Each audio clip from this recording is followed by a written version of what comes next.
Open the glove box. Unhook the dampener arm. Remove the two stoppers in the glove box. Lower the glove box. Pinch the tabs of the filter housing and pull outwards to remove it. Remove the old filter from the housing.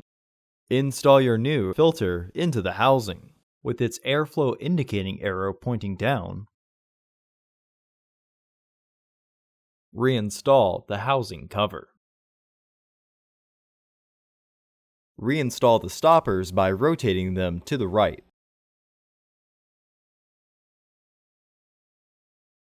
Reinstall the dampener arm.